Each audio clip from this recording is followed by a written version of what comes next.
And Jacob was left alone, and there he wrestled with a man until the breaking of the day. Listen to what I'm saying. The fight did not start until he was left alone.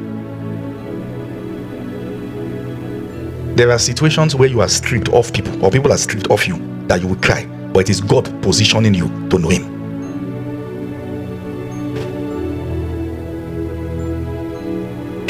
Are you following what I'm saying? That point you get to, that you are left alone. That point, that is alone now.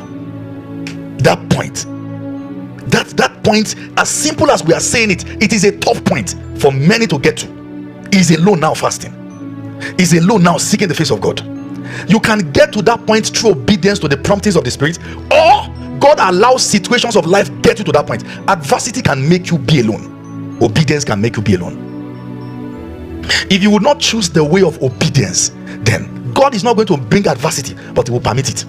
That is, he will step aside and say that go and check him out. The devil, if the prince of this world had known, they will not have crucified the Lord of glory. See, listen, the devil is a schoolmaster.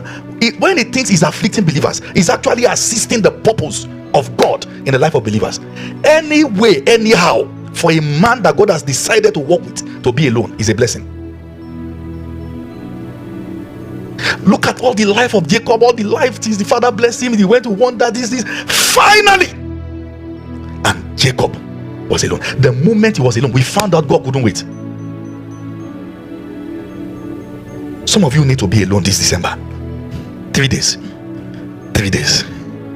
Alone with God. And you, because you are not used to being alone, it's not your thing. So you discover that when you come to that point of being alone to read the Bible, it is weird. You don't know when you pick your mobile phone again. Stop it. Be alone.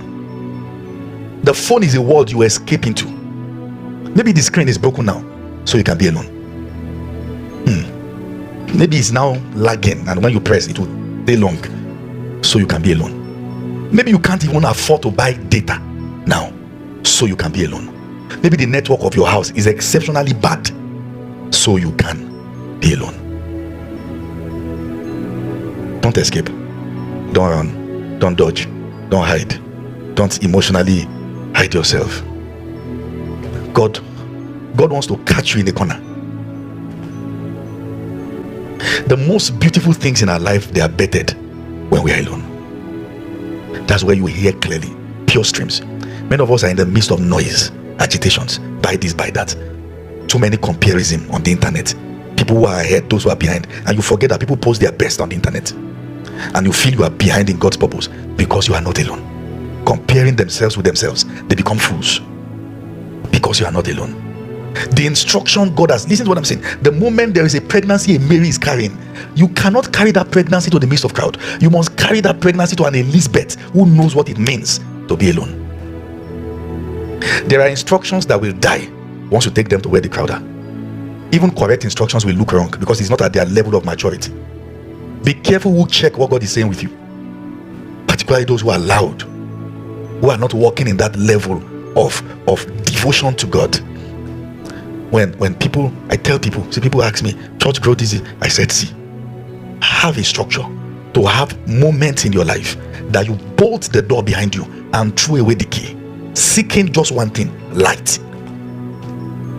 If you look at the tabernacle of old, in the holies of holies, there's no light there. The light of that place is the presence of God. When you journey away from the noise and the cares of life, you come to that place where the illumination you will receive is God. If you come out from that place, you come out with that revelation.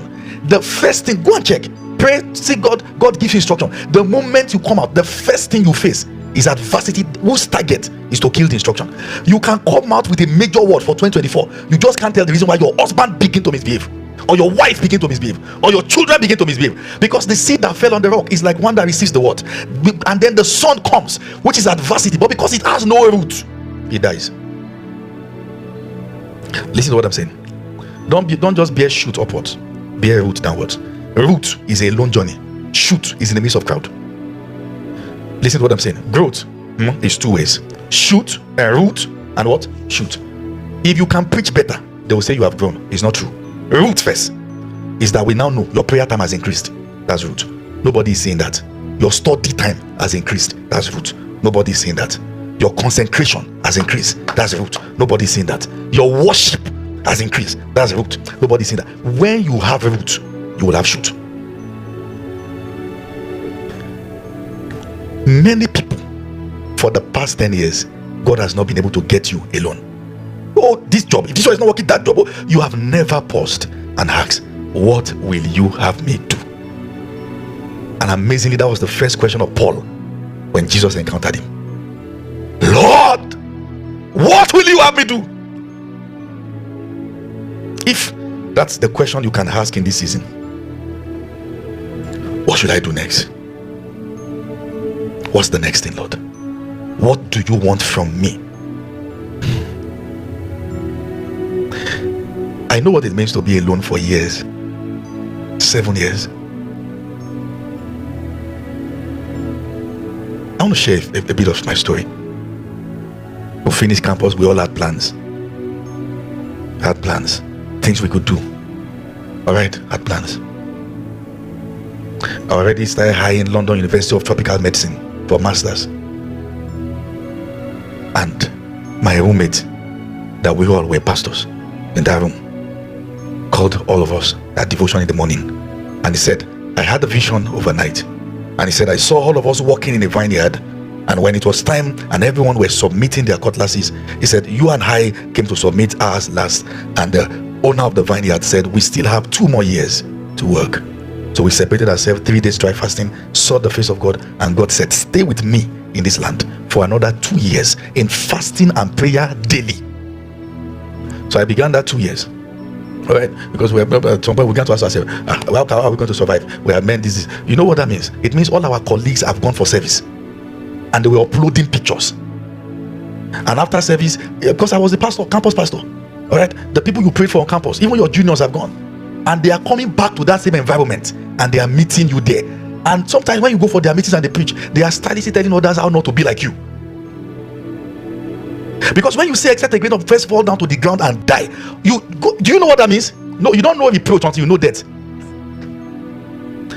Go and check, go to the mortuary, see how they treat dead bodies. You will wonder, there was a time this person was alive. They will put the person there on the slab. This is watch this, the nakedness is open. When there's death, there's shame, and it is part of the growth process. Tell me you are strong if you have not faced death. Do you know what it means to die? Not fainting. At the point where there's no form of comeliness, where people can almost write and put full stop. How are the mighty falling? But that's when God is just inventing a story. And I remember in the midst of that situation, many times I will wake up in the morning and this one is saying, we have gone for lectures, we have gone to work, and I will be in the room and I will hold the window of the room and shake it. Lose me now, let me go. I'm not a lazy man. An instruction is binding you. You will head it. You can't see the one who said it, and you know you can't jump out because you have signed a deal.